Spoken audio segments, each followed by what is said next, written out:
ever walked through a city and it looked like it completely looked different? New apartments, expensive restaurants, modern glass towers replacing the old ones. That's exactly what's happening in Stamford, Connecticut right now. Today I'm going to be talking about gentrification in Stamford and how architecture and development are not only changing how the city looks, but also the people that are living in it.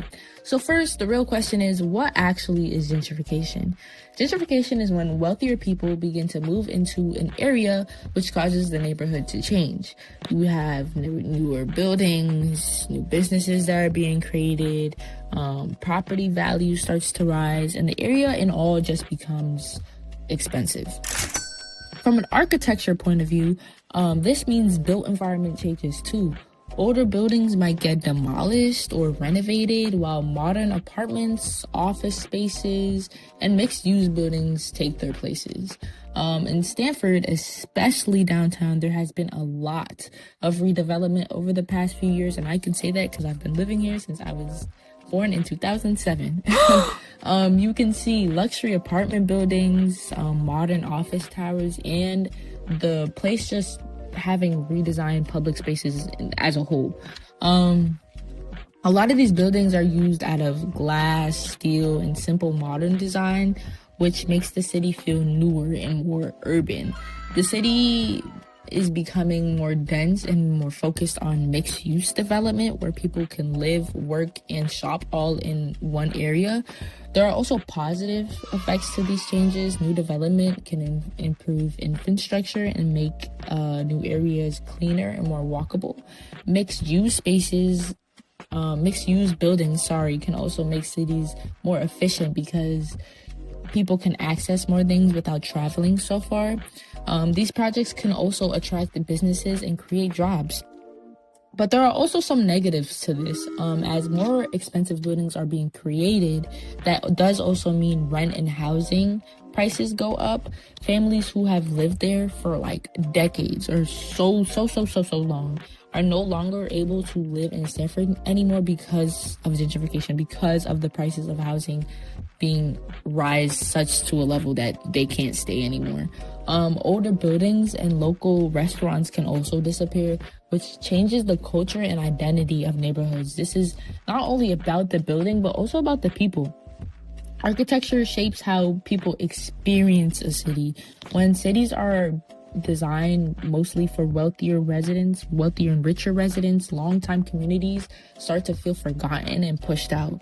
That's why architects and city planners need to think who they are designing for. An important part of this conversation is the role architecture plays in these changes. Architecture is not only about making buildings look modern, it's also about designing spaces that work for people living in a city. A lot of the newer buildings in Stamford are luxury apartments with modern designs and expensive features. While these buildings attract new residents and make the city look more updated, they can also increase housing prices around them. As property values rise, it becomes harder for long-time residents and local businesses to afford staying in the same area. Another issue is the loss of older buildings. Older buildings may not look modern, but they often represent the history and the culture of a neighborhood. When they are replaced, parts of the city's identity can disappear too.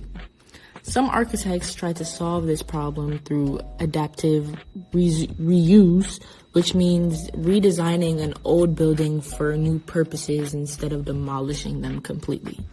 This can help cities grow while still preventing their history.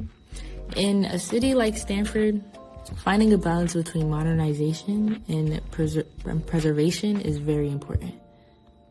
One thing that's important to think about is how gentrification changes the feeling of a city, not just the appearance of it.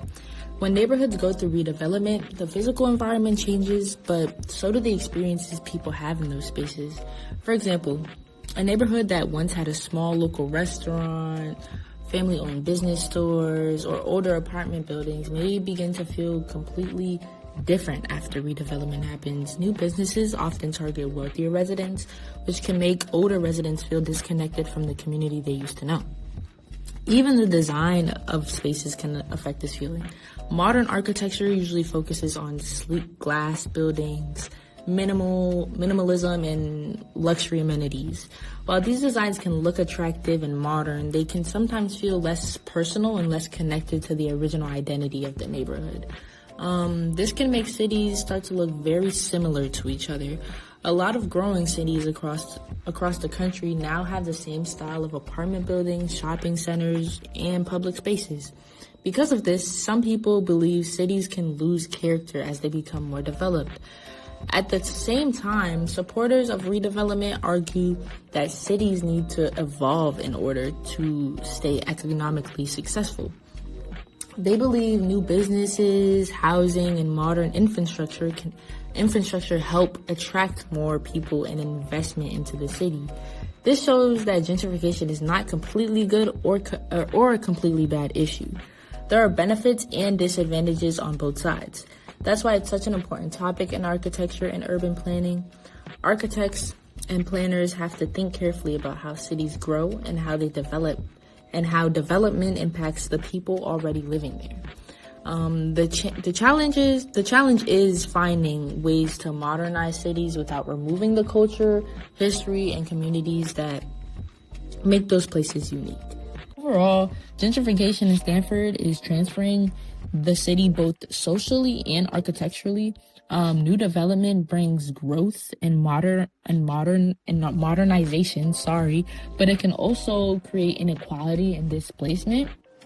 As Stanford continues to grow, the most important question remains is, who are these new spaces really being designed for?